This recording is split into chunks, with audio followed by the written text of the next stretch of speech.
Hi, folks. Welcome to another episode of Film Study. This is Ken McCusick. We're here in the aftermath of the 2023 draft, and we're going to talk a little bit about some unanswered questions for the Baltimore Ravens that came out of these days. And it was a fun weekend of watching football. Got to watch some of it with my friend and guest today, Vas Larikos, otherwise known as Vasilis Beatdown on Twitter. Vas, how you doing? I'm doing great, Ken. Thanks for having me. Really enjoyed that panel discussion we had on day two. Yeah, a lot of fun and always a good time to just watch it with other passionate Ravens fans.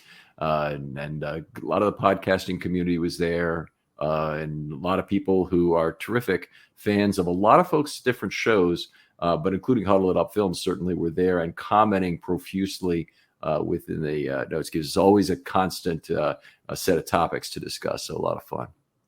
Absolutely. So let's talk about this 2023 draft, and we've already done a couple of shows already, and I hope you guys will go and download those. But there's two shows on the players drafted. There's one show on the UDFAs that you should have already looked at in terms of who they got, and of course all the draft content is up there or will be very shortly in terms of the podcast if you want to listen to them in the car of the hour by hour drafting.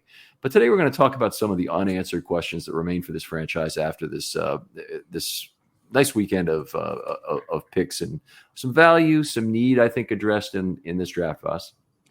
Yes, I think it was perhaps maybe a little bit more of a long-term focused draft than I was anticipating heading into the year. DaCosta made, which I thought was an interesting comment, that when you only have a small number of picks, maybe that gave him a little bit more motivation to lean towards the BPA side of the equation versus need. And I thought that was interesting because from my perspective, strategically, perhaps with fewer picks, that gives you more of a reason to address the need, but he thought otherwise. Yeah, I agree. I think that does seem a little counterintuitive to me. On the other hand, maybe that's you're at a certain point, you have to address some things with suboptimal solutions. Mm-hmm. What is unfortunate to me is that they are going to get themselves into some of the contracts I know you are not entirely okay with, and that's those mid-level or kind of low-level free agent contracts, not the vet min contracts. Those are fine. You can take a bunch of those on the team. They give you flexibility. I kind of actually love those contracts.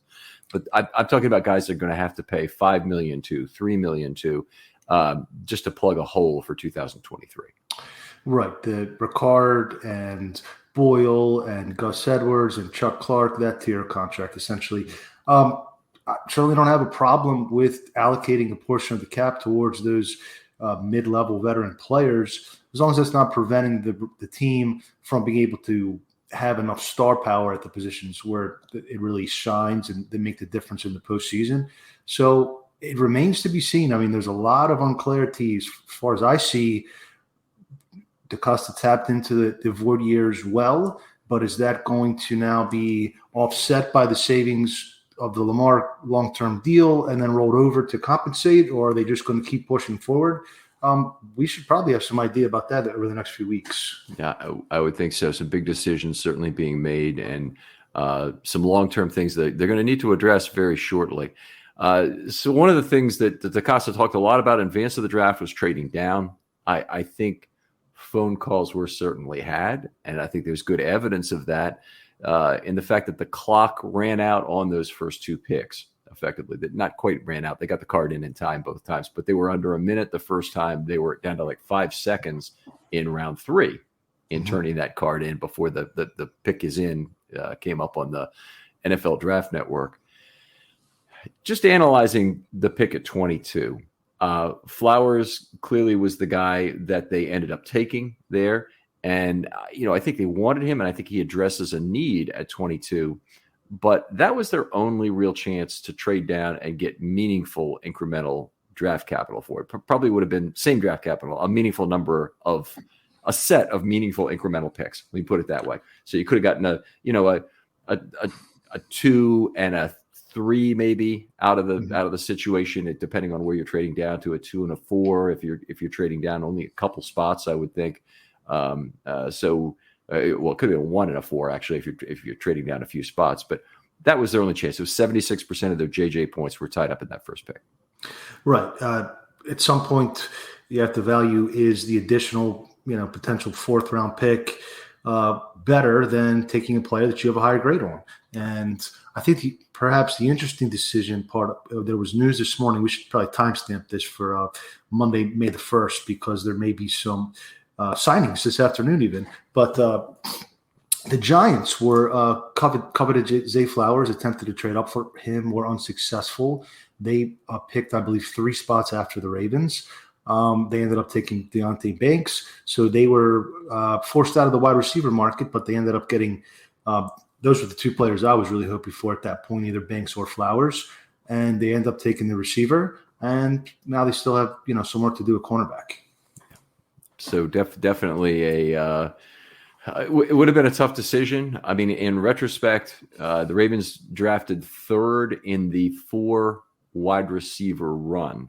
So they may have already felt like the receiving options were dropping off. I had a fair amount of guys grading out. I love Jalen Hyatt. Would have been a guy that would have been too far after. If they'd have traded down, say, into the top of the 2nd round, they could have gotten him. But I had other guys I liked in terms of things. Zay Flowers, though, I think he does kind of exactly fit their need in terms of a field stretcher. They did have other cheaper field stretching options if they want to go drop off to a guy like Tyler Scott out of Cincinnati, who would have been later in the draft. But an interesting approach to it. Now, the second time this happened again at pick number 86, Simpson was their guy, apparently a top-rated graded player on their board. One thing you always kind of love is when the Ravens go against need, I should say, it's usually a really good value pick. Usually. This pick, well, just to go back to Flowers briefly, I think what I like about that pick in particular is because you have, immediate impact potential as well as a succession plan at receiver, which is a 24 need, just as high. I'd argue it's higher than a lot of some of the other positions that folks think are pressing. I guess you can't really have a pressing need for next year, but you know what I'm trying to say. As far as Simpson, I think he's a good player. It's just you're stockpiling so many assets now. I mean, I'm a proponent of going cheap at both inside linebacker spots. And so then you have a first-round linebacker, Patrick Queen. Then you trade for Roquan Smith. Then you make him the highest-paid player in the league. You also have Malik Harrison, a third-round pick. And then you have Simpson. And then you're walking into this draft essentially with the best tandem or one of the best tandems of inside linebackers in the league, one of the best tandems of safeties in the league. So your middle of the field coverage is in a really good spot. I personally don't think it's great strategy to invest in a succession plan at devalued positions. I think just as we saw Simpson made it to the Ravens here, there's a good chance that a linebacker would slide to you next year or a running back. So that's the real, critique. It's not going to make or break your draft. It's not going to ruffle my feathers to the point where I'm upset about the draft, but it's still pretty dubious in my opinion. Yeah, I agree. I think we'll come back to that. Some of the other unintended consequences of the Simpson pick in just a little bit here.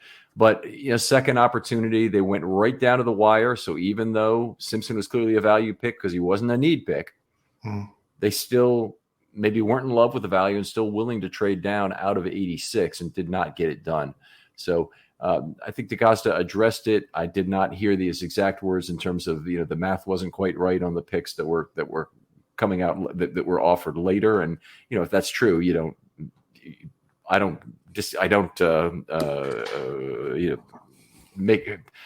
feel bad about what he did. Let's put it that way. I think Sure. that you live with the player you really believe in at 86. I am not completely on the Simpson hype train at this point. I think there's some things in terms of coverage between level 2 and 3 that still need to be learned. But I like him as a downhill player. I like him as a fly around player. I like him as a sideline player. I think he complements Roquan Smith very well. And I think the combination of Orr and Roquan, I had this discussion a little bit last night, will be a great mentorship team for him. I had this question posed to Josh Reed last night, but I'd like to hear your answer on this, Voss. Who's more important to him, Roquan or in terms of his development? Probably Roquan. I mean, I think the mentorship as far as teaching him how to be a professional as far as off the field and the work ethic required. That's what's, if you really boil it down, a lot of these players are pretty similar athletically and that sort of thing. And what separates them once they reach the next level is their work ethic, the intangibles they bring. And I think you probably, although Zach Gore's not that much older than him, I think Roquan probably would be but I assume they're both going to be good mentors, as will Mike McDonald. Right. All right, outstanding. And I can't really say either, but I will say Queen's play with Roquan, them being a good duo, I would expect that to continue this year. I don't think it's easy to put Simpson on the field, and I kind of hope they don't, in any position except for a nice, clean will linebacker. If they have some third down role for him, okay, I guess I'll live with that if Queen is still on the team. But I don't like the idea of him having some very poorly defined position to start the year. I'd rather him, basically play will linebacker, learn how to do that, not fall into the Camelot Correa trap of not really having a prime. Yes, we've seen that a few times before. Allow him to become of his craft for one role and slowly ease him in. But that begs the question: how much of a value is a BPA pick sometimes when most of his first year is going to be spent presumably in a backup role? But you're also talking about a third round pick. Maybe we're putting a little bit too much wanting that instant impact because they didn't have a second round pick. Right. That's a fair thing entirely. And even the good third round picks, Marshall Yanda did not start as a rookie in 2008. He was still fighting for a job to try and get on the field, which is incredible to me that Chris Chester kept Marshall Yanda off the field for half a year that year. If you go back to the nose tackle, Brandon Williams, he wasn't really on the field. Mm-hmm. No. Lardarius Webb he was kind of forced there under fire and did extremely well as the Ravens had high hopes for him, and then he got hurt later in the year. So it's true. Expecting a third round pick to play right away is kind of a fool's errand. Yeah. I mean, rotational role, I think a good draft, you get one starter. As far as first year contributions, you get one starter and probably two contributors. And then second year, you hope to maybe have two starters, and by year three, you had your third or maybe even your fourth in a really good class. Yeah, they had two last year. They were lucky, and then another contributor and likely. I'm trying to think of who else they had from the draft. I mean, they had Stout. Jones contributed. Okay. Yeah, Travis Jones. Yeah, that's a good point. So maybe they had 2 and 2. It makes it a great draft last year. Let's move on. The second topic that they really didn't deal with is cornerback. There's several facets to this, so we're going to get into. But I looked at how the cornerback market is rolling off the board, and at first I was very upset about Emmanuel Forbes, who was really my guy going at number 16 to the Commanders. I knew there was a chance of it. Marcus Peters went earlier than expected. The year he was drafted, Forbes, a very similar player, obviously, and one of the great ball hawks of all time in college. Didn't really think he was going to last, but still, the NFL had it figured out right. They had him ahead of Gonzalez. That's not exactly how I still had Gonzalez ahead, but I had Witherspoon far ahead of Gonzalez. So that's where I just upset that maybe there weren't other inefficiencies of the draft, like Will Levis being taken and whatnot, that could have let Forbes drop all the way to the Ravens. Maybe it was also a fool's errand. Yeah, and I personally would have preferred Flowers over Forbes if that was the two choices at 22. It was interesting that some of the corners that were rated higher slipped. Ringo, Darius Rush, and then Corey Trice fell all the way, I think, to the 7th round. Apparently he has a knee issue. We mentioned it on the panel. When a player falls more than a round below expectation, I kind of figured they know more than we do as far as a medical or a character issue. So that is what it is. Yeah, I think a fair guess on that one. And I do always return to the Ravens usually know better. The guy they did draft at cornerback, I'm going to just say the Ravens know better because I can't pick out Caillou Blue Kelly's single outstanding characteristics that says we got to have him. Did have a great Senior Bowl, maybe he has great interviews. Maybe they just love his character, his intelligence, something like that. On the field, he hasn't been that good a player. And that's just the nature of it. 8 something, I don't have it in front of me, over 8 yards per target in college, which is really bad. I think 8.4. Joe Ortiz, something about Ortiz, when he speaks, there's just something that makes me want to trust what he says automatically. He doesn't have quite the amount of spin that maybe some other folks do. But he pointed to Caillou Blues game against Treylon Burks from the previous season, 2 years ago, as a game where he really put himself on the map and stood out. So maybe they saw some high flashes. I do think over the last few years we have seen a little bit more motivation or willingness to draft high character players with special teams, a floor of a special teams player on day three for some of them. So not my favorite, although I will say I believe he was also in the 8.5 range on the relative athletic score. So he's not, a player that's devoid of NFL caliber athleticism. Yeah, just not a speed guy. Not a results guy on field, not known as a particularly physical player. That's definitely something that has come up. He's even said, I think, in his own interview that he needed to improve that part of his game. Plays a lot of off coverage and isn't great at it in terms of recognition. It's just the list of things I was trying to find. What did the Ravens really like about this guy? I think what happened was that the cornerback market, despite a fairly deep draft of corners, and he would have been about 19th on my list in that range. He did not make my honorable mentions. So he was in a not quite honorable mention category on there. So he would have been. I think what happened anyway is that the Ravens saw cornerbacks start to get taken, and they didn't feel like they still had value at 22 and a player like Porter, or certainly more value relative to Flowers. And I would have taken. I take Flowers over anybody at the cornerback position, with the exception of Forbes. That would have been my call on it. And if once they were past that and they didn't trade down, unless you're going to trade next year's first round pick, or Patrick Queen and 86 say together, and you get lucky and someone in the second round decides they just need to have him that much, you're probably not going to move up into the second round and get one of the top corners, one of the top 7 guys. Right. And at that point, you're not looking at a starter. Still, though, I think I still would have preferred taking one before the 5th, even though you still already have a couple 4th round type of guys and late third round guys on the roster. The weakest position group entering the draft, still the weakest group exiting the draft. So, the more iron to sharpen the iron, the better.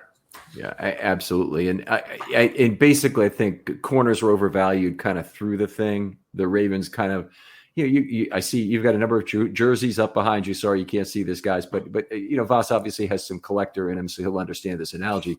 You want a baseball card, you want a Brooks Robinson rookie card, let's call it that. And you start collecting in the mid 70s, like I did, and the card is $4 or something. and now, not only is it hundreds of dollars and probably even over $1,000 now, but everybody's hyper condition sensitive. So you got that extra layer of of cost that has been added to the card, and it just makes it very difficult. And I think there was additional demand for cornerbacks in this draft that was clearly demonstrated by other teams, that meant the player you got in round 4 wasn't as good as you expected. So I think that's kind of where we ended up being. One of the problems coming out of this is I think the Ravens have a lot of mediocrity at cornerback that they need to sort through. And you look at who's on the roster now. They used something like 18 or 19 transactions to keep Darryl Worley around. I wouldn't be surprised if he's the first guy, if he's their top emergency situation. Yeah, he had some good moments, so some good physicality in the last handful of games down the stretch. To me, the big concern about cornerback is, what do you do if Humphrey goes down? It reminds me of, we saw it last year, even if he missed a series, and that was when you still had, two starters that you've lost now, and Clark and potentially Peters. We'll see with Peters. It almost reminds me a little bit of the wide receiver situation last year with Rashad Bateman. And he said, well, listen, we have good tight ends, and essentially the tight end is the inside linebacker group. And then you have Bateman. And as long as Bateman stays healthy, we have just enough. But if he goes down, or if Humphrey goes down, now we're leaning on all these day 3, 3rd round, 4th round, as you said, mediocre.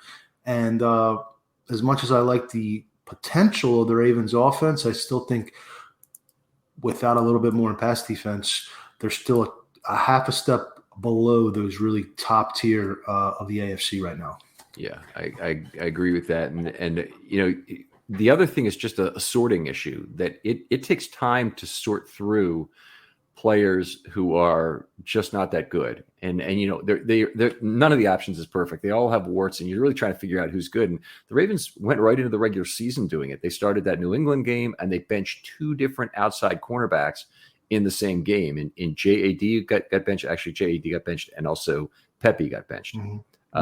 So they're going to have to find out. Actually, no, it wasn't. It's JAD and Stevens. I'm sorry, I don't want to get that wrong. Stevens played like a half, and JAD, I think, started the game for 8 snaps or something.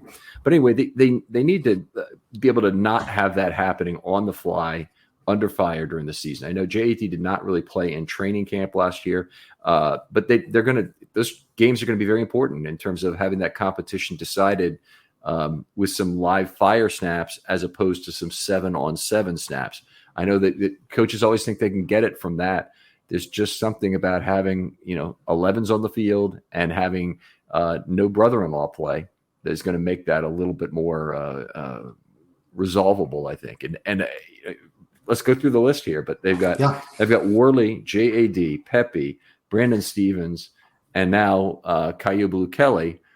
So that's probably not even it. Kevon Seymour and Trayvon Mullen as well, who they picked up. So there's a lot of bodies, but we don't know the quality of bodies. I think there's been correct me if I'm wrong, or tell me if you agree.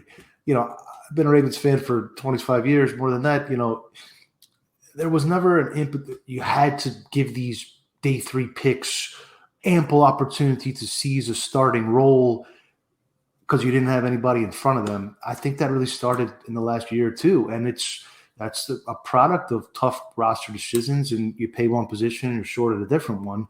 But this idea that you have to give Pepe and JD and Kyu Blu, starting a volume of reps in training camp. And then if you don't have anything, then the week before the season starts, pick up somebody like you did with DeMarcus Robinson.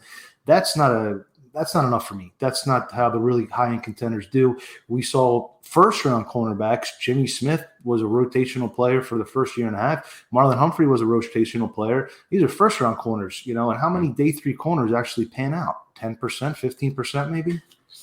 Yeah, it's a very valid point. And it's very difficult to work through this. Usually when they do pan out, it's because they get their opportunity under injury. So Anthony Averett, he's a guy who kind of worked out for the Ravens, certainly in terms of what was going on, but he got 65 snaps by fire in his rookie year.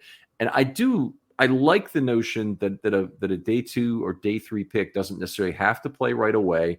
It can come in and play hopefully in year 2, but usually that means he gets some live fire action due to injury in that first year. And JAD had a little bit, but he gives no indication he's ready to go. I don't know if the Ravens consider him a sacred cow at this point, where he's definitely going to make the team, given the draft capital invested. To me, he's a sunk cost at this point. You have to decide, well, he's still young. He still has not played very much football. Do you really still believe he can develop? Is there an upside there that we want to buy into with the speed he's got and the other characteristics? Or do you just say, you know what, this one didn't work out. We're going to move on and do that. I'm not sure which side of the fence I'm on that argument. I think you'd like to see what he can do when he's healthy. I think if he stays healthy, he's got maybe the best potential out of anybody in the whole group, except for Marlon, obviously. But if you can't stay healthy, hurt guys stay hurt. We've seen that so many times. One part of the body starts compensating for the other, and he's had that issue for the last few years of his career, including college. So we'll see. Now, another unresolved question out of this at the cornerback position, and this has facets, is that they didn't really, they didn't at all address slot cornerback, and that's a place where Kyle Hamilton still is right now. I personally, I don't think they can afford to move Kyle Hamilton with the outside corner group they have. I think they need to figure out that outside corner group. Maybe they get lucky and somebody steps up, proves they can play the slot, and they can move Hamilton back if they even think that's the right call. But Hamilton played so well at that slot spot. I'm also not eager to get him out of there. Yeah, I'm a little bit ambivalent to where Kyle Hamilton plays. I think his natural position is strong safety, but I think he may be able to make more of an impact as that overhang slot nickel defender. At this point, I wouldn't be opposed to bring in a starting caliber or a player, a safety who has starting pedigree, such as Amos, who I believe they had brought in for a pre-draft visit, and then you have more flexibility. But I would say that you need to. I would really like to see 2 more veterans acquired. We could have 2 corners or 1 corner and a safety.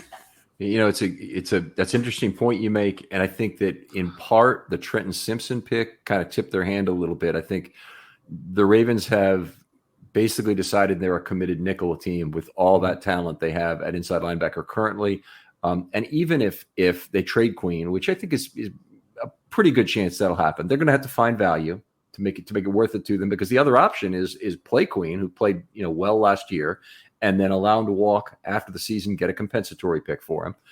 That could well be better than what they would otherwise get in terms of 2024 draft capital. So, but the point is that the Ravens played committed nickel after the Roquan trade this last year, so they really got away from the dime defense pretty much entirely.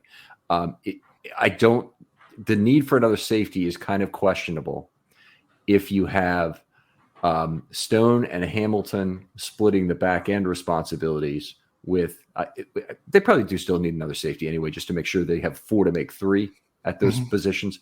But if you're not moving Hamilton and you don't need a dime back, you can go pretty cheap at that second at that next safety spot. Yeah, no, I'd agree with that. I will say that if the Todd Monken offense realizes more of its potential, you'll be in a game scripts to play more dime than you were last year.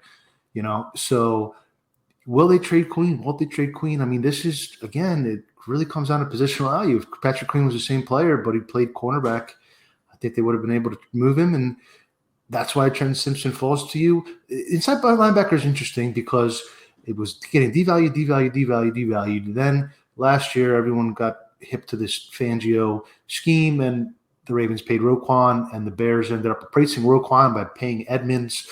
But there's still quite a few teams that just don't want to pay any linebackers, and both the teams in the Super Bowl last year were among them. Yeah, and you can't always just go by who wins the Super Bowl and what was their strategy to get there. You know what I'm getting at with the Rams win, of course. But the interesting pick in this draft, I thought, and the pick I thought would help them trade Queen, was Jack Campbell going in number 18. Mm-hmm. And I thought, okay, that's got to improve the market for Patrick Queen, because he's the only guy who's an obvious right away, step right in, take your green dot Mike out of the entire draft. And so, if you're looking for who's my consolation prize now, Patrick Queen's looking pretty freaking good. A lot of the other guys who are tagged I had trouble getting to 10 inside linebackers for my list for the show for that. And, I had to take Nick Herbig, who's really a Sam, as one of my guys for the number 10. So I kind of cheated on that. But maybe somebody wanted Simpson and they thought he could move in. I think Simpson is probably one of those players who could have the green dot, would play the Will for 2 downs and the Mike for 1 down. That's a lot to ask of a rookie, by the way, in terms of positional responsibilities and changes. But, Patrick Queen might also fill that role as a 2 down Will, 1 down Mike, where, passing down Mike, who could be on the field for those downs. Obviously, he's not perfect in terms of his characteristics for that, but he's pretty damn good relative to what's out there. And I thought the Ravens might be able to do that. Yeah, I think there's some value. He's not, but is it enough? I mean, there's just so many tentacles to this. Do you want to have? Ideally, you want to have Simpson getting on-the-job training next year, but it's a give and a take, and it's that long-term versus short-term. It's that constant tug of war. I don't anticipate that Patrick Queen is going to be a happy player when he's here during the middle of the year. I just don't anticipate it. Even if he's playing pretty regularly, the best possible situation is he plays lights out. The Ravens can't even find a way to take him off the field. He's so good. And he ends up going at the end of the year for a 3rd or 4th round comp pick. In point of fact, at inside linebacker, I think it's less likely he generates a 3, more likely generates a 4 or a 5. And probably if I had to peg it, I'd probably guess a 5 right now is what they will get from Patrick Queen. So you get a year's worth of play plus a 5, or maybe, what can you get for him now? A 4, I don't know, flip a coin. Yeah. Yeah, and it's a deferred 5 as well. So if you're trading, if you really need the pick in 24, then you need to trade now. But anyway, it is what it is. The situation will resolve itself. Honestly, this is another case where, a cornerback, you work through your problems with injuries, deflating your depth. That could happen at inside linebacker as well. And if Patrick Queen goes down for any part, if Roquan does for that matter, the Ravens are in a good position to try and still feel. They're not really in a good position if they lose Roquan, but they're in a good position if they have to have Simpson play some for Queen. Maybe at this point, the best option is to look for a player-for-player trade with Queen, where maybe you can get either a defensive lineman or a safety or a corner, maybe a corner down somebody else's depth chart that you've identified as a guy with upside. Because it's tough to trade a guy and then wait the year to get the value back. Either way. There you go. It would certainly be an instant gratification move, and in this case, because of the competitive nature of the Ravens this year, and hopefully the relative cost.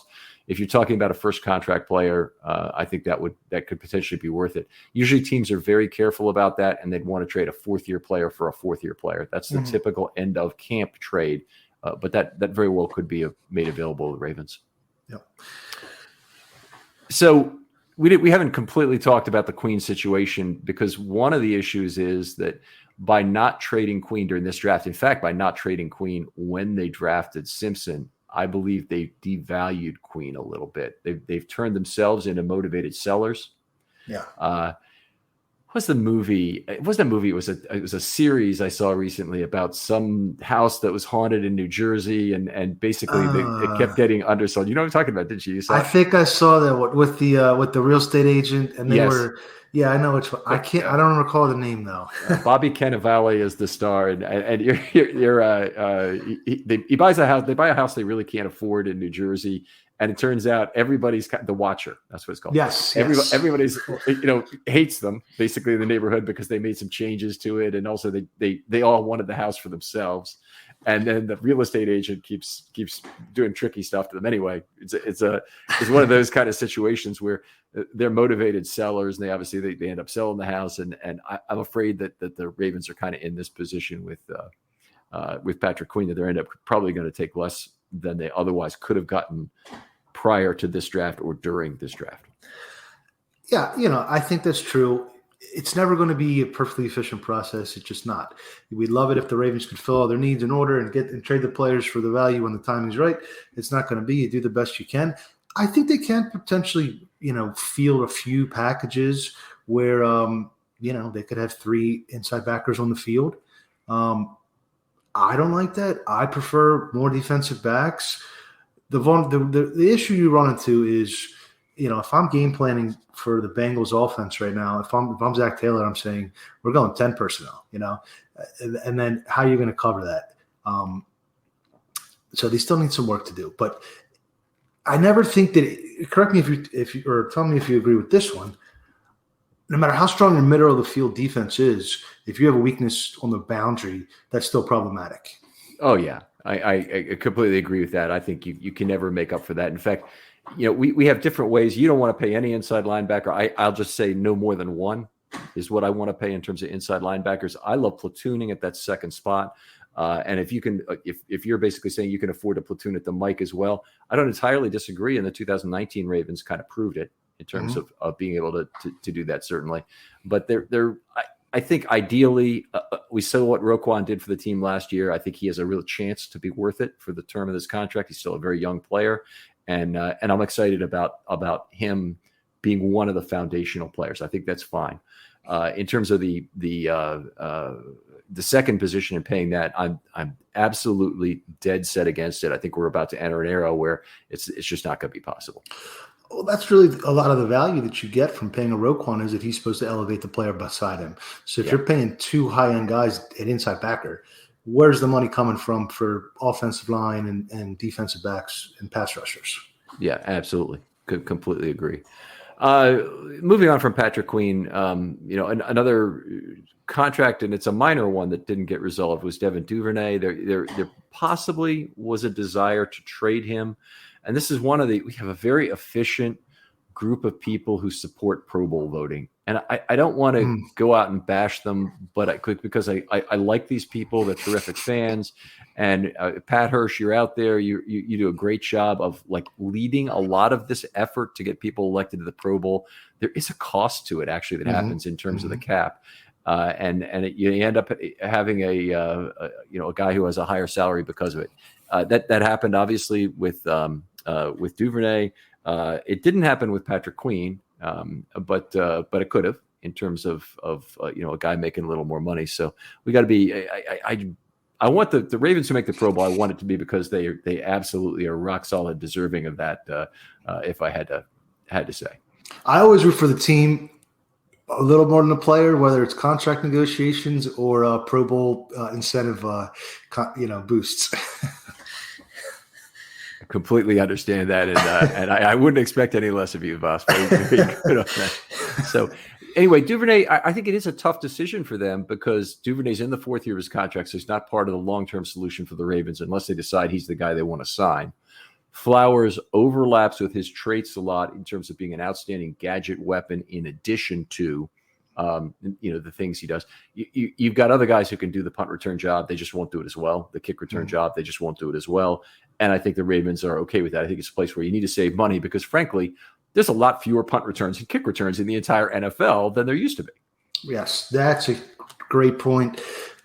Completely agree with that. And I'm gonna try to dive in and do some numbers on that at some point this offseason. Because when you see the Ravens rostering 3 essentially special teams only inside backers, it makes me think: is there really a value to that? But back to Duvernay, I would probably lean towards keeping him at this point because I do like going 5 deep if you can at receiver. That's becoming a position where it's also almost the mirror reflection of cornerback, where there are injuries. And at some point when you don't have that, Kansas City last year during their postseason, I mean, they were pretty much running their backup wide receivers, but they were also high talented pedigree guys. And you could probably get a comp pick for Duvernay. I think, he would hypothetically get a decent mid-level 5th, 6th type of maybe Josh Oliver type contract. Yeah. I think that's a reasonable kind of positioning for him. The other thing is you do need to prepare for injuries. And at this point, if Zay Flowers is the only guy to fill a certain set of needs, then I'm a little worried about it because, rookies in particular can often have trouble with the longer season, with training camp being a little different, particularly a Harbaugh training camp where they go very hard and may have some soft tissue injuries that come along with that. Obviously we had other receivers like Perriman and Brown come really into the league with their own injury problems. Thankfully, that is not the case with Zay Flowers as far as I know. Yes, absolutely. Yeah. But I went with Perriman. That was the real eyebrow one. Yeah, so it was a tough one. Well, let's move on because we're still not done with the questions that really didn't get resolved by this draft. And by the way, don't let me be too critical about this. Every team comes out of the draft with unresolved issues. Sure. Fair to say? Yeah. Absolutely. That's what the second, third wave of free agency, and they're not lining up for week 1 anytime soon. Yeah, and it's the nice thing about free agency is it's really a different game. Beginning today with we're recording this the afternoon of May 1st, but this is the first day where you can sign guys and they don't count against the compensatory formula. So a lot of the people who drew only moderate interest before, and that includes Rock Yassin and Marcus Peters, now there's probably going to be more interest from around the league. Mm-hmm. Mm-hmm. Yeah, so that changes it. It preserves the picks, but that also means that anyone that departs doesn't net a pick back either. And I believe today is also, or I may be wrong, but where they can apply that uncommon tag that they used on Justin Houston last year. Brian had a tweet about that this morning where it was a little bit more costly from last year, but it might give him a little, pick coming back type of deal. This is in terms of Justin Houston specifically. They could put it on, or DeMar. Yeah. So last year they did it. I think it's a long tenured player. Just bear with me a moment. I'll find it, and I'll read it off for you from Brian. All right. It's the UFA tender. It's a 10% bump. It was $3.5 million last year, and a 10% a bump this year but it's the unrestricted free agent tender, and I believe you can apply it to a player, and if he doesn't sign with another team by a certain date, then he has to play for you under the, I guess, $3.8 million. Oh, no, that's interesting. Okay, so I'd kind of forgotten about that. I forgot that it was last year was the first time it came up. Right. Okay. So in theory, that could be applied to either Peters or another player. Houston, I don't know what they'd want to try and sign Houston for. It's one of the weird positions is that if you want an edge rusher, there are guys in their 30s who are available, and a lot of them kind of meet the criteria. The Ravens have been good about finding guys who are good at that. McPhee and JPP and Houston were all guys who helped the team, I think. And we've been talking about having one of Houston or JPP back. I still think that would be very good, but I honestly, their need is more on the other side at Sam right now. Unless I really hope they're not deciding this, but they may be deciding that they're moving Owe to Sam. Not going through this and not really making a move at Sam. I don't really believe Trenton Simpson is a Sam. I don't know where you end up. If last year they brought in Vince Beagle, who was hopefully going to be a guy, and then he got hurt, so that didn't work out. But I think they're really going to want to try and find a Sam linebacker. A couple thoughts on that. So I think you can make a case that a few years ago, when they didn't have really strong inside linebackers or safeties, maybe they had one but not two, the coverage from the Sam backer was a little bit more important as far as to help cover up some of those deficiencies. They're a little stronger there. As far as Owe, I'd like to see Owe go the other way. I'd like to see him get more reduce inside as far as 5 technique, 4 technique potentially, because I think there's room for another guy to come down inside on the D line, and he fits the profile better than the other 3 outside linebackers, I think. Okay, so better than Ajabo even, because to me, his speed is so exceptional. And what has not been exceptional, as pointed out by Jason a lot, is that his get off is really not exceptional. But but his speed and the athleticism he brings off the edge, that's what I have not seen enough of. I've still seen pressures this last year. He ended the year, by the way, with his best game of the year, which is the arrow is pointed in the right direction entering 23. But he needs to get opportunities on that rush side, and it seems like a certain number per game is going to kind of be his limit.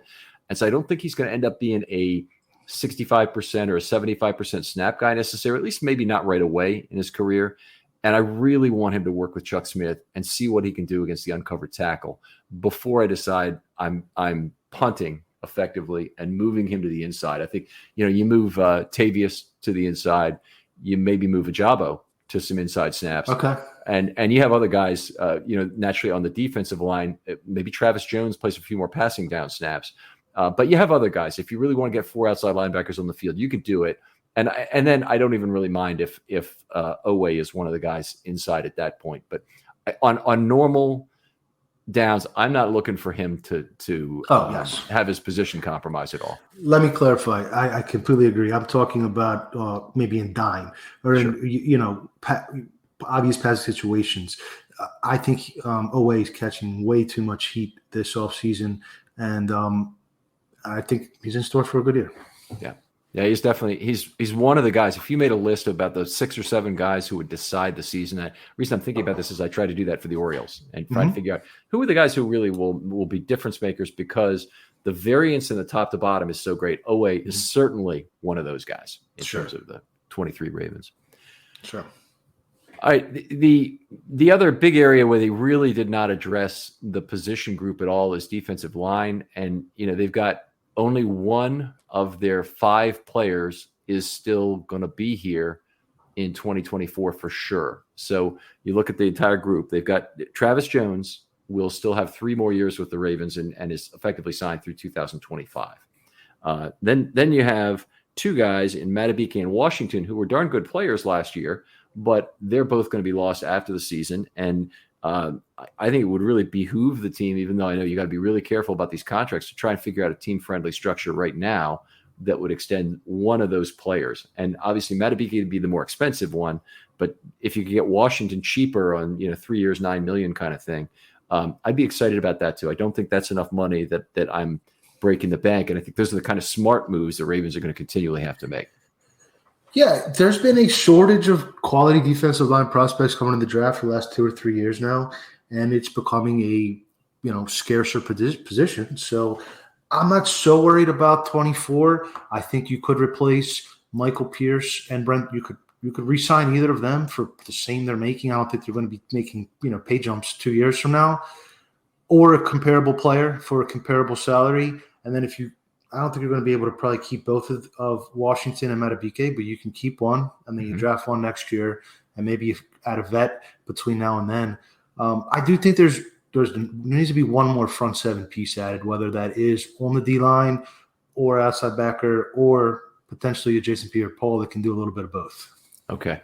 And you're not saying front, you really mean front five, not front seven, because you don't want another inside linebacker. Yes, correct. Front five. Front five. All right.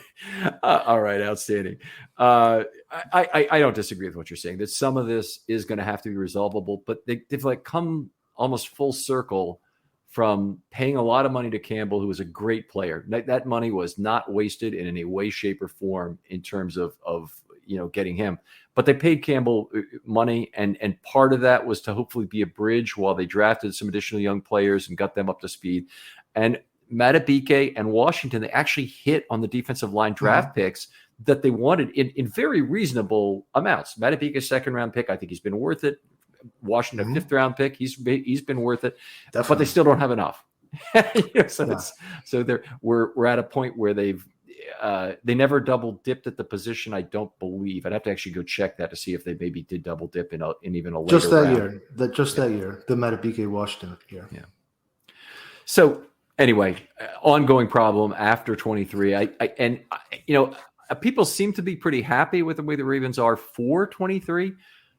I think they've got a big void to fill with the loss of Campbell that is going to be pretty sorely felt.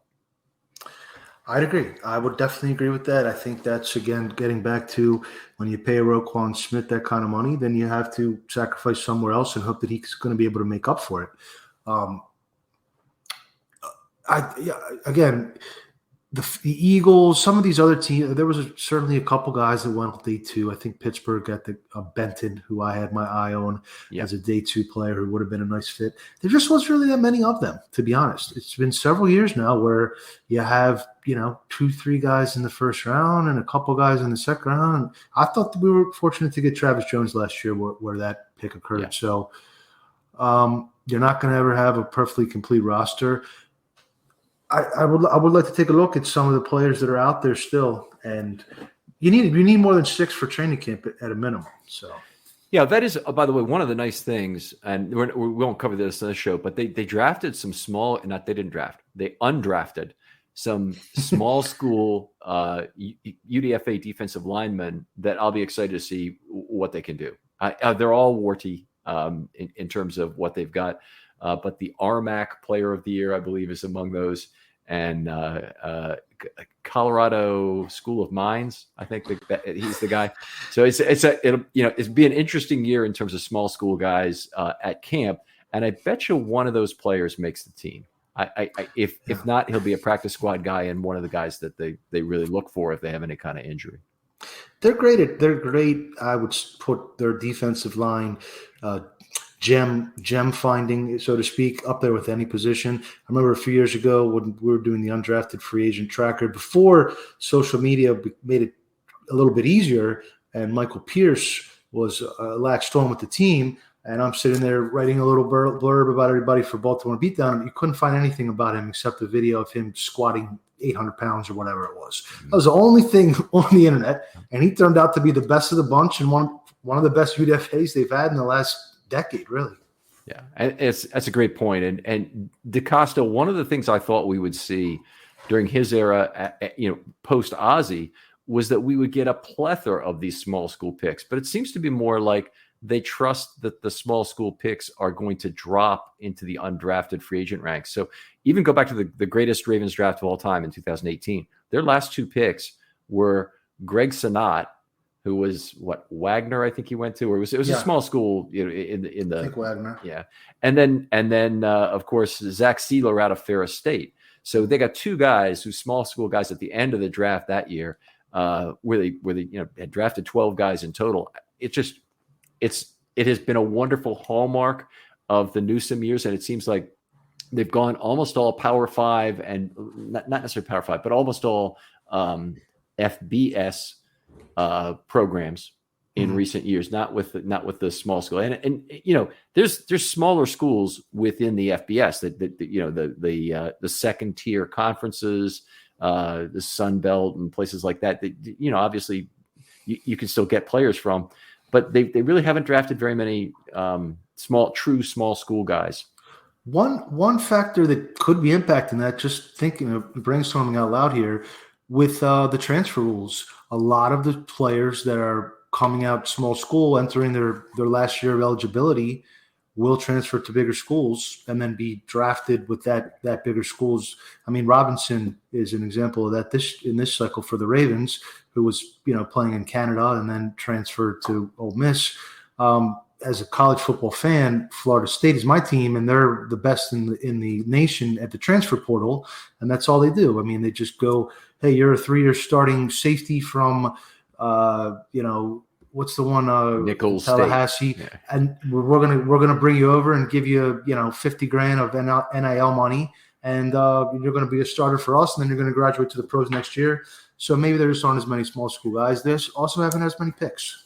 That I can think of another reason, but that NIL money is a great point you're making there. Is that that's almost like pro bonus money at this point that they have a chance to make, where they couldn't get that at the smaller school. So that's a fantastic point. I'd say also that we're still working through the COVID bubble. Yes. And so that's in particular, I think that's affecting the defensive line, that they can't get as many people coming out. And what you really see it in the age of the bigs now. So the Ravens have a offensive lineman that we're thrilled that they got, who won't step on the field for the first time until he's 25.7. To put that in a months are important as well as years there. And they had other guys they took who were 24. I mean, it's just, I've never seen the Ravens draft so many old players in one draft, but they're looking for functional strength from day one from their bigs, and there is a certain value to that. Once you get fairly late in the draft, you're really looking at one contract play anyway, and after that, you're gonna rent month to month, so to speak. You're gonna get these guys on a 1-year vet min contract. So they're not terribly concerned about, is this guy going to give you a compensatory value on some of those later round picks. It is surprising. I think Voorhees, they might actually get a compensatory pick out of. Yeah, well, that's the one there. I mean, that was, and I really liked that. The first time I heard that was Ozzie Newsome did that with Anthony Poindexter all the way back 2000. 2000, and he was All-American, supposed to be a first-round pick. He never recovered, but medicine's better now. I always like taking the big guys on day 3. They seem to have a better hit rate on those. I mean, they've hit on quite a few day 3 offensive linemen over the years, and it's the size and shape pool is better. But Ravens are, as far as developing and finding trench, I put them up there with any team in the whole league. Yeah, definitely. It's been very exciting.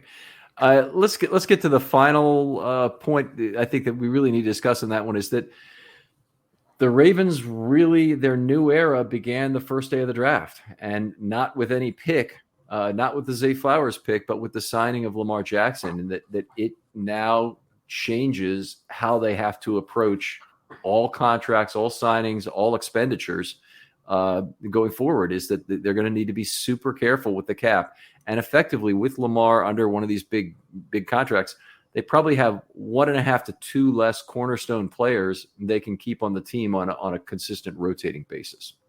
Right. And they got ahead of that a little bit by trading players away for first round and, well, mostly first round draft picks. And so you get 2 picks in 2 years in a row. You're building up that pipeline that's going to carry you through with the comp pick in the trade, and you could trade these players away.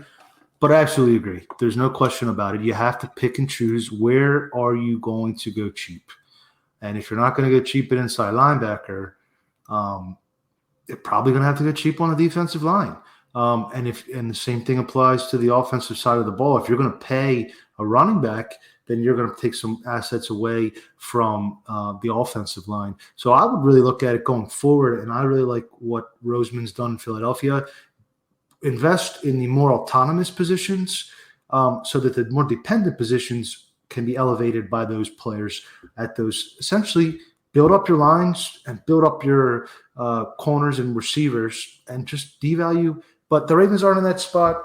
How are they going to? They have to find some efficiencies where they can do better than what they've invested in that a certain place should provide. Yeah.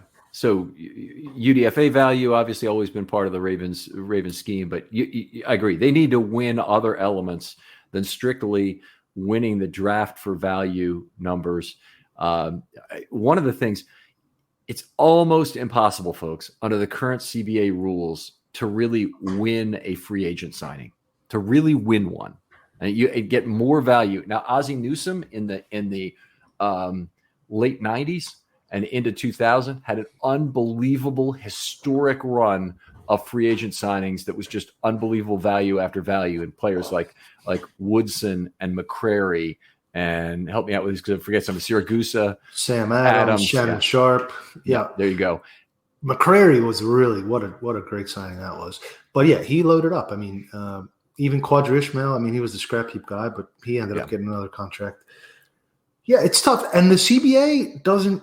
It's taken away some of the value from draft picks with the proven performance escalator, and some of those things where you have a guy like Duvernay who you take in third, and now he's costing you more than most guys do. It's tough. I mean, it's a very competitive league, and that's why we love it, because of these factors, these safeguards that they put in place to prevent any teams from kind of becoming these super teams for long periods of time. Yeah, for all that we talk about the challenges of this league, the fact that there are these challenges really helps the Baltimore Ravens. They are adept at maneuvering through this rush hour traffic that is the salary cap to try and make the best of a situation and really move forward with it. So I do love that, and I absolutely hate the fact that baseball has not given us this same sort of game, that they're not willing to move to a hard cap league. And you know what? It magnifies the problem for a city like Baltimore, who was one of the real success stories of the 1990s in baseball. They led the entire major leagues in attendance. There should have been world championships that accrued from their incredible box office success. But the fact of the matter is, without revenue sharing, the Ravens were still in a difficult place. And they had some big salary years that they went through there. They had the third highest salary structure at one point. But still, it was an era where they would have been better off, and certainly in the long term, if they had to. And then the situation got much more magnified when the Nationals got dumped into half their market and took it away. So just a frustrating as hell situation. I tell you, I hate a lot of other divisional teams, but most of it's out of respect with the Browns and the Bengals and the Steelers. It's certainly mostly respectful in terms of how I feel about that. Maybe not as much for Buffalo sometimes in terms of that, but the team that I really cannot stand is the Nationals. The Orioles have twice won the battle to get rid of the team in DC by their play on the field, and they've won that war twice. Stop starting it again. Stop giving us a franchise in DC if they can't support it. And if they'd had the independent TV networks in the baseball, just it's not, there's no competitive balance, and it's taken a lot of the interest out of the game. I think. I mean, baseball was much more popular 10, 15 years ago, I think, than it is now.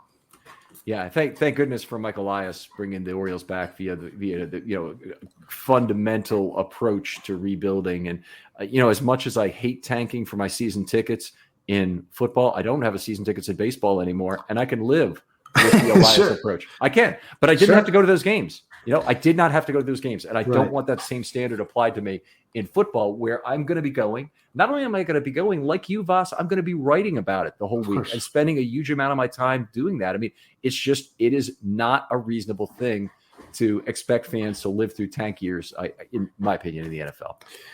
Yeah, I mean, the big thing in baseball, Elias did that because he felt like he had to, and that becomes a question for the Ravens. Are the Ravens, do they need to go, not go Rams or Saints or some of the other teams crazy, 10-story drops off the roller coaster, but a little bit more, a little bit. Do you have to? Because it's hard to win in the playoffs. It's really hard to win in the playoffs when the other teams have another 5 or 10% of their annual resources invested to a team compared to who you have on your roster. Well, fair enough. And I think we've seen the last couple of years the fragility of knowing that you're a contender. I have knowing in air quotes there, that you're a contender is often based on the health of your quarterback. And if you have that sort of fragility, I don't know how you plan year to year for this is the year we're going to contend kind of situation. So that becomes, obviously a mitigating factor to the riding the roller coaster parity method to occasionally get a high at the level you want it. I think DaCosta in this offseason has kind of come. I thought he was below average aggressive, and I think he's come towards the median. He's probably right around as far as willingness to trade picks, willingness to mortgage future picks, willingness to take borrow money from future caps. And I thought they were, especially in comparison to other contenders, they were below average, and now they're average. And I don't want them to be the most aggressive team in the league. That's not good business either. I think they're finding a good mix, and if they can pull one more bullet, pull one more lever, and get a cornerback, Marcus Peters hypothetically, they got one of the best looking rosters in the whole league for sure. Well, I'll certainly be excited with them signing a quarter, and you know how much I respect your thoughts on roster building, Voss, because you answer the one significant question is, where am I not going to pay in order to sign Johnny? Mm-hmm. So don't, please, if I could give a form out on Twitter for how I want to hear these things, I want to spend money on Odell Beckham, and in order to fund that, I'm going to not pay Calais Campbell, or I'm not going to, Mad Libs. Yeah, exactly. It's a Mad Lib. There you go. Fill out the Mad Lib for me. I like it. That might show up on a show again. Yeah. Even the Rams. I mean, the Rams weren't a perfectly complete team 2 years ago. They had holes. Everybody has holes. You just don't want to have holes in the wrong places. I thought if I brought up Mad Libs once before, and I didn't know if they still existed anymore. But you have young kids. Do they Mad Libs still around? I haven't seen them. No, Mike. Okay. Everything's no one uses paper and pen anymore. Yeah, there you go. All right. You probably do your Mad Libs online, and they give you some suggestions. Right. All right. Voss, always. I did want to maybe talk about the best combination of need and value in the draft. Who's the pick you really liked most of all for the combination of need and value, or just who's the pick you liked? I'm gonna go chalk, and I'm gonna go with Flowers. I think he's the instant coffee pick of this draft. I think he's one of the most electric, if not the most electric playmakers in the class. I thought where he was picked was right on the money. I could have seen him going 5 or so picks earlier. And he's a position that I like the way he complements the other receivers in the room as well. So I'll go with Flowers. All outstanding points. Outstanding points. I wouldn't disagree with any of them. I think what he does potentially for the rest of the receiver group is absolutely tremendous. So he actually was still my second best. I really love the Voorhees pick, and trading back up, giving Cleveland a 6th could be that nice twist to the knife you like for a divisional rival, and will remind us the name of Babatunde Oshinawa will come up again in the future, because he's the 6th round pick that was the extra icing on the cake for the Browns to trade 12 to us in exchange for 13, move up and pick Haloti Ngata back in 2006. So whoever the Browns draft, we're hoping for a bust on that 6th round pick that they have next year. And then, that was Johnny Zepp or whoever. We'll be able to put that up in the hall of bad Browns draft picks that helped the Ravens. So very excited about Voorhees. Yes. That's offensive line, top 3 in the league last year by almost every grading system. And I don't expect much of a drop off at all without Ben Powers. Right, I agree as well, and I think one of the things I really liked about it was they seem to have a commitment to keeping a very large man next to Powers. We'll see if they really give McCary a chance at the job, because that's the one guy who's kind of in the discussion who wouldn't fit the need. But whether it's Cleveland or Fa'alele or Voorhees a years from now, Simpson even or Salah. or Salah. Yeah, they're all the rest of them are big men. Big So guys. you got the right size next to a player like Linderbaum. Voss, always so much fun to talk football with you. Animated discussions. Love doing this. I wish we could do a regular show during the year, which would be like, maybe a later in the week thing where it's a little laid back, but we're all, focused on one thing. I think that'd be a lot of fun. Yeah, let's talk offline. I have some ideas as well. All right. Tell folks where they can find your stuff online. I am at Twitter at Vasilis Beatdown, Vasilis Beatdown, and I am co-managing editor and writer for the Baltimore Beatdown blog on SB Nation. All right. Outstanding. Other folks out there, if you'd like to be on a film study short this offseason, hit me up. Still have That One Plays we're recording. But any other topic, you want to talk franchise building, you want to talk about scheme, you want to talk about a new metric, that's fine. I've got a new series that I'm inviting people to raise their hand for. If you want to talk about two players, one offensive and one defensive, I ran this series last year and it was very fun. And I thought it gives a good chance for players to talk, for multiple people to talk about a position group and how it kind of fits together by taking a player from that position group. But I'd love to have any of you for that. Just send me a DM on Twitter and I'll put you on the list. Voss, thanks again for coming on. Thanks for having me, Ken. And we'll talk to you next time on Film Study.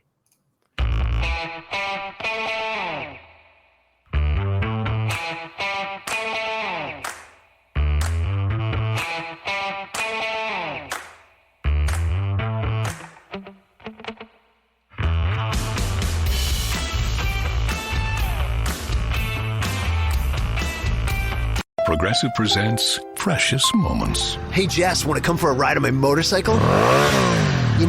We can talk about our feelings and explore our emotional compatibility. I thought you'd never ask. The exchange you just heard didn't actually happen, but it could. Bundle your home and other vehicles with Progressive and you could use the savings to make sure the motorcycle is always ready for your dream girl. So keep the dream alive and the savings coming with Progressive. Progressive Casualty Insurance Company, affiliates, and other insurers.